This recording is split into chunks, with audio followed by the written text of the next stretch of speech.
but he's back on the island. So it's Ralph Burrell now, the new race leader. From Chris Mackey, then Jim Kelly, Mel Waters, Simon Wheeler, the 67 car of Steve Prentice, then a big gap back to Greg Cross in the Subaru, Graham Malou. So the fast guys still a lot of work to do. Kitching tucked in behind James Leinberg. James is tucked in behind Rebecca Leinberg, so the maybe a wee bit of gamesmanship going on there between father and daughter. And they put the pedal down. James Leinberg's going to try and have a pass. Rebecca's got more go than the wee MX-5, and Kitching's going to go through on Jim. Then we've got Dossie going through on Andrew Brunton. So Ralph Burrell still leading the way, got a black flag out for someone. Not too sure who it is, can't quite see the number there. With the 3 laps down, still Ralph Burrell leads. He's got the RX-7 chasing him down hard too, of Chris Mackey. And these faster guys are a long way back. Mac Moore starting to come under a wee bit of pressure from Alvin Frew in the big Commodore. Trevor Morse tucked in behind him, then Carmen Leinberg and Kirby. So Simon Harper in the big Commodore, he was the first of this next group. So he's sort of trying hard to catch up now to the rest of them. It looks like Chopper's back up to speed.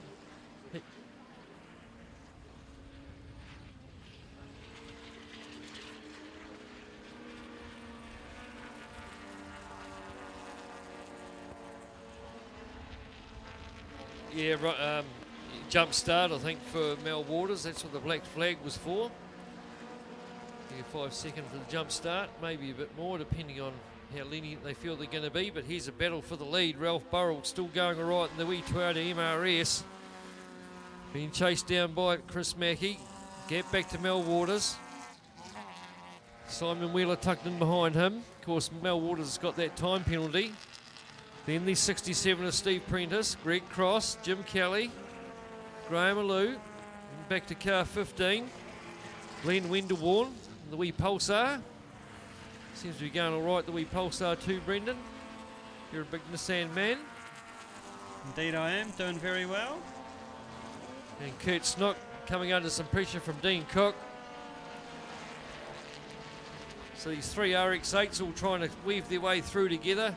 Flynn Mitchell, Cam Davies and Ben McConaughey just coming through Castrol now. Pretty much evenly matched for speed, these things. Car 23 there, Greg Wilson, that's one of the RX-7s, but the second generation of them. So fastest lap so far in this race, Phil Gurney, car 137 in the Honda Civic. He's done a 1:11.2. Remember that there's a 1:10 breakout time for this field. So new race leader Chris Mackey's got through in the Pro 7.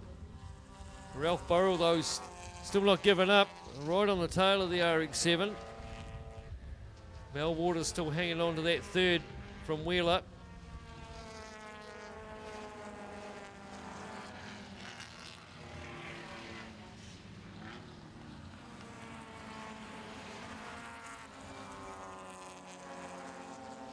So she's getting busy stuff here between these RX-8s.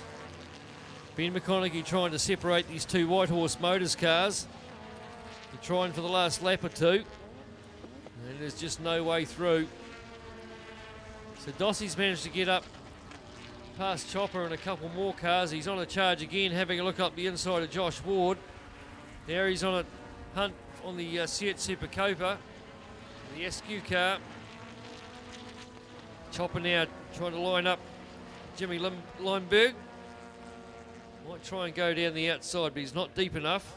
Or is he? Yes, he is. He's going to go round. It's another good passing move from Chopper Stevenson.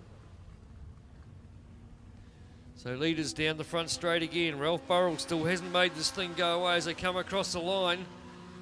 And down in the braking zone, the 2 of them both braking late. And in fact, he gets out of shape, the 14, and around he goes, Chris Mackey. Ralph Burrell put him under heaps of pressure in the braking zone. He's come back onto the track again. Manages to get out of the way of the rest of them. And he's underway again. But that was good pressure from Ralph Burrell. And forced him into a late braking move, and it didn't pay off. So now he's got a big gap out the front there, Ralph, at the moment, with a couple of laps to go. Greg Cross on a charge though. He's going to go through on Mel Waters. So some good. Matt Moore doing well too. Currently sitting there in 9th place.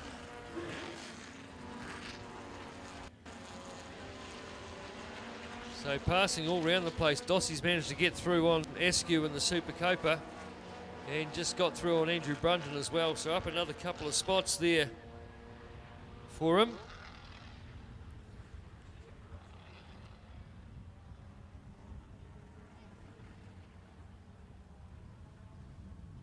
So Ralph Burrell comes down and get the last lap ball this time. Greg Cross getting closer though in the Subaru. So Mel Waters hanging on to that 3rd place, but he's under time penalty. So last lap. Let's see what can happen. It's all up to Greg Cross if he can get up the front of Ralph Burrell. And the wee Toyota MR's doing a magic job out there in front. So the handicappers are going to get it. Another lap probably would have been good. As we see Kitchie and Dossie with a lot of work to do in front of them with half a lap to go. Yeah, Rebecca and Jimmy Lindbergh still having that inter-family battle. At the moment, Rebecca's winning that one. As the leaders come into the hairpin for the last time. Checkered flag is out. Greg Cross has got through on Burrell, and it looks like that's the way it's going to stay. Greg Cross will come down and take the race win. Excellent race win for him. Ralph Burrell's going to take 2nd, which he's pretty happy about that. Mel Waters going to hang on to that 3rd place. Under time penalty though from Simon Wheeler. Then that spinning number 14 that really should have been up there for the race win, Chris Mackey. And then Graham Alou, a 6th place finish for him. Then Dean Cook, Matt Moore 8th in the end. Trevor Morse having a moment coming out of the hairpin and lost about 10 or 15 spots there. He'll be annoyed with himself. Trevor Morse.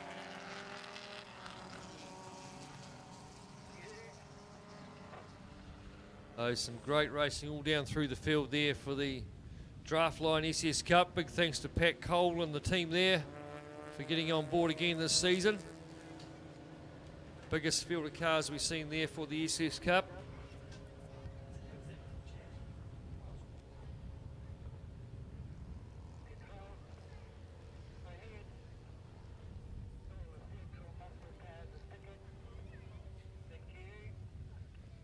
So that's it for the SS Cup for the weekend. They can do the same as the rest and put the cars on the trailer, put the feet up.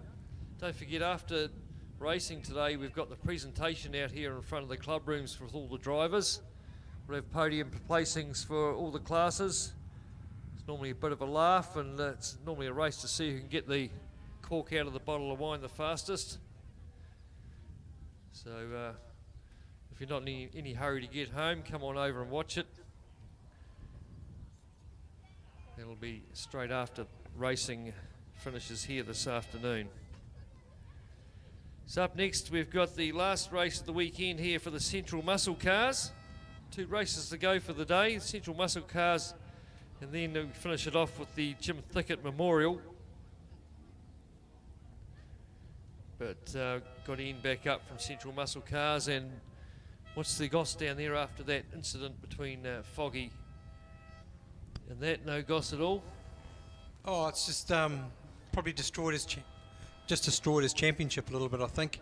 Because he did DNF, 50 points that he could have potentially got, that he didn't get, and also contact. He put his hand up, said it's my fault.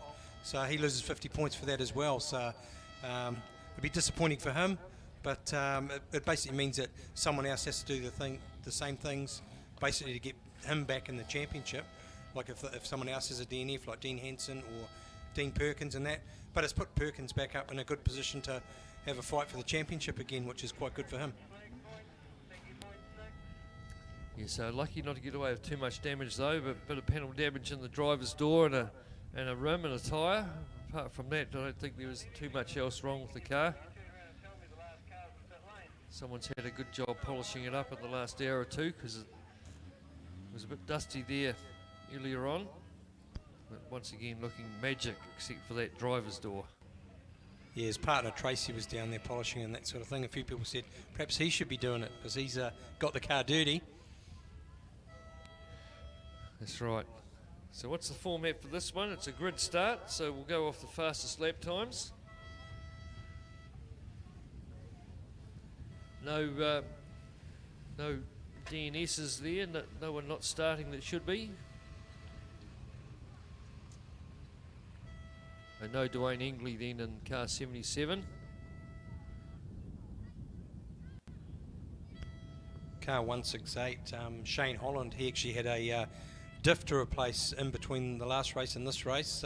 Lucky one of the other guys had one in his trailer that he can help him out and get him through there, because if he didn't start, then he's not going to get 50 points and he'd be out of the championship. So it's good that they sort of come together and help each other out and get the car back out on track.